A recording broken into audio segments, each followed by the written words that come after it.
Akhwat artinya ummi apa? Ibu. Ummiyin artinya yang ternisbatkan kepada ibu. Kenapa? Karena pada umumnya, kata sebagian ulama, pada masa itu kaum ibu itu tidak bisa membaca dan tidak bisa menulis. Sementara bangsa Arab dan Quraisy pada khususnya memilih untuk tidak membaca dan tidak menulis. Kenapa mereka tidak membaca dan tidak menulis? Karena bisa membaca dan bisa menulis adalah tanda seseorang bodoh. Bisa difahami ini? Jadi bisa baca dan bisa tulis itu artinya bodoh. Orang pinter itu tidak membaca, tidak menulis. Sudah bisa nangkep maksud saya? Gini loh, peradaban Quraisy jahiliyah itu dikuasai oleh para penyair. Para penyair itu, coba Anda bayangkan, kalau lihat pemandangan indah, lalu dia langsung bisa menguntai syair dengan lisannya, langsung keluar dari hati dan pikirannya, langsung keluar ribuan bait syair melihat pemandangan indah, itu namanya pinter. Tapi penyair lihat pemandangan, kemudian tolong carikan kertas sama pena, saya mau nulis syair dulu, tak tulisnya dulu ya. Bodoh apa pinter? Bodoh, yang pinter yang langsung keluar tadi. Kalau ada orang mendengar syair langsung hafal plus langsung bisa bikin balasannya, pinter. Wah, itu ada penyair hebat nih, syairnya bagus. Dia dengar langsung dia hafal syair itu, langsung dia bikin balasan, pinter. Tapi kalau dengar ada orang baca syair terus kemudian coba tolong kertas sama pena dong, ini syairnya bagus banget, tak tulis dulu ya, nanti mau tak hafalin terus nanti mau tak balas ya gitu. Itu namanya bodoh gitu. Jadi kenapa dulu orang menganggap yang bisa membaca dan menulis itu bodoh? Karena orang pinter nggak perlu baca, nggak perlu tulis gitu. Ukuran berbolak-balik ya. Dulu pemerintah Orde Baru sangat semangat untuk mengentaskan buta huruf gitu ya. Padahal menurut orang Arab jahiliyah, melek huruf itu goblok gitu.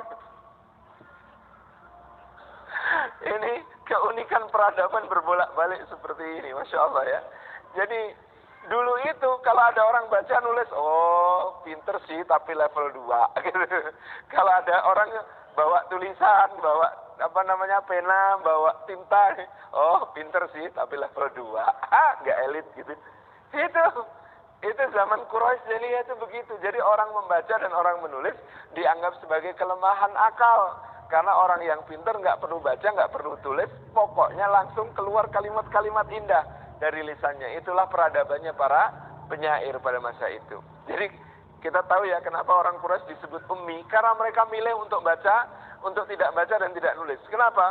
Kalau membaca dan nulis takut dikira orang level 2. Padahal sebenarnya mereka orang level 3, goblok beneran sih gitu ya. Tapi nggak mau baca, nggak mau nulis, takut gengsinya turun gitu. Padahal memang gengsinya lebih bawah lagi gitu.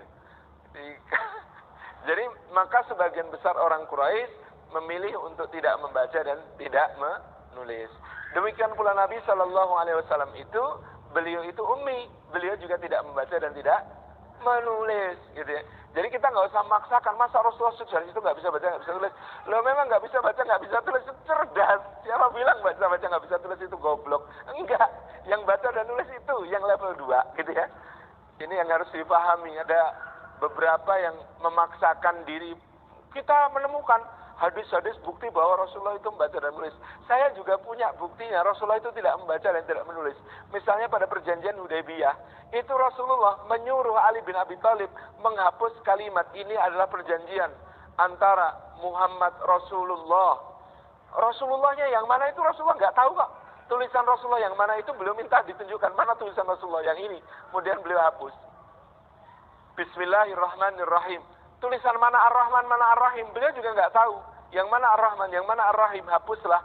Karena sesungguhnya dia menghendaki Bismikallahumma, tidak Bismillahirrahmanirrahim. Gitu. Itu clear.